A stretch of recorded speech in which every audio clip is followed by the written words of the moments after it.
But anyway, dito naman sa No Filter, sabi ni Jepoy, one of the best episodes sa PBB, Sacrificial Love. Salute to Edward, Kisses, Jindy, and McCoy. Nagpaubaya kasi sila. Pero on the other Sayang hand, ay, chance eh. madami din ang nagsabi na parang, well, si Edward at Kisses naman, hindi sikreto na may kaya talaga ang mga pamilya nila. So, hindi talaga nila ipaglalaban. Pero itong sina Jane Ray McCoy, madaling sabihin para sa ibang tao na, parang pabango naman to. Yung isa ipapanalo para sa kasama, yung isa naman nagparaya sa kasama. Parang nagpapaano lang to, nagpapa-good shot sa mga tao. Pero tingnan natin, syempre lalabas naman kung sino talaga yung genuine. Si Jane Ray kasi naintindihan ko kasi parang di ba mag-isa lang naman siya dito. Tapos may trabaho naman talaga siya. So, Tsaka ibang bansa siya nakatira. Oo, di ba parang, I'm sure meron naman siyang condo na dito. Or... Si Cora, taga-ibang bansa. Si Tanner, taga-ibang bansa. Baka sila lumaban. Sabagay. Gusto nila para sa kanila. Sino ba naman ang ayaw magkasariling bahay? Totoo. Oo naman. Kung kayo nasa pwesto ng mga housemates sa loob, lalaban ka ba o babawi? Babawiin mo. Ako lalaban Ano ba? ako. Laban, di ba? Lalaban.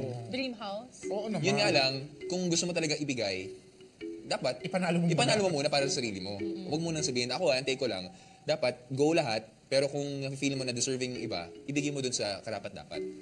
Pero wag mo sayangin yung pagkakataon na hindi ka lumaban kasi... Or yung experience. Oo, sayang eh. Hindi mo man lang ipinaglaban yung mga pangyayari. Buti sana kung...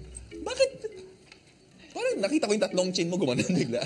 Doon sa hindi mo walang pinaglaban. Maganda sana, pinaglaban mo, pero sa huli, nalaman mo yung resulta kasi hindi mo pinaglaban at all, di ba? Ay, nako. Okay, headline ka mamaya sa Team Boy Abuti. Grabe ka, sabi naman ni Chrissy. Expectation, panira si McCoy kay Nico. Reality, nag-giveaway kay Nico para sa Dream House. Ako hindi ko... Sino ba nagsabi panira si McCoy kay Nico? Baka ina-expect nila na parang imbis na... Separate housemate, 2-in-1. Baka laban pa siya para sa Dream House. Paano masabing, panira si McCoy kay Nico? Probably, kasi dikit na dikit kay Elise. Depende, ito, sa mga napapansin lang kasi baka gamitin pa ng mga housemates sa loob na rason na hindi siya nakipag-bonding sa atin. Boto natin si McCoy. Diba? Tapos si Nico madadamay. Pwedeng ganun eh. Pero, ang reality, ang nangyari, binigay ni McCoy kay Nico yung pagkakataon para magka-Dream House. Nakapunta ako dun sa bahay ni, Nico. At parang, kailangan nga niya ng isang Naiintindihan mo bahay. kung bakit gusto niyang ipagawa yung bahay. Kung bakit ganun kalalim yung hugot niya. At saka may sarili na siya kasing Pamilya. binubuong family. Si McCoy, may pamilya na rin. Future. Grabe siya. Nakikita na natin yan eh. Sabi naman ni ni Edsky, giving up your slot is something, but fighting for it just to give it to someone is quite admirable. Jin May is love. Ayun na yung Jin May. Jin May. Pero may point din yung sinabi ni Robbie, parang pag ganon, dapat pinanalo muna niya bago niya sinabi na ibibigay niya. Kasi baka mamaya, may expectation itong si Maymay na, dalawa naman kami para sa slot na to eh, di ba? Or, yung ibang mga housemates, isipin na, bakit si Maymay lang binigyan mo? Baka, napaka-unfair mo naman. Close talaga sila eh. Ayun, pwede rin. Little sister talaga niya. Pero we'll see. Si Mick John Paul, iba naman yung sinabi. He says, Nico always plays the kawawa card of the two. Why can't McCoy take a stand? At least for once. Fight for your dream din. Ba't pa niya paglalaban yung dream niya? Nakuha naman niya. Iba din. Nakakakaba. Hindi kasi I'm sure sinasabi niya, meron din ibang dreams din kasi si McCoy para sa pamilya niya naman.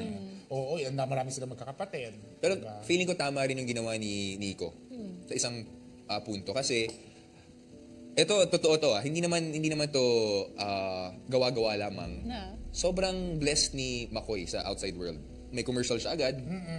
Ang dami niyang mga mall shows na pasama pa sa probinsyano. So, saka meron pang nilulutong proyekto para sa kanila ni Elise. So, kahit anong mangyari, magiging okay na. Mababawi talaga ni Nico ni McCoy yung makukuha niya mula. Pero I don't think Nico plays the kawawa card. Never ko naramdaman yun.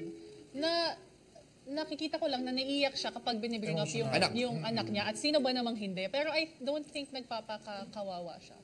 Hindi ko nakikita yun. Saka humble beginnings. Kasi si Nico, attach na yung story sa kanya na nagsimula siya bilang nag-parlor yan si Nico. Nag-parlor.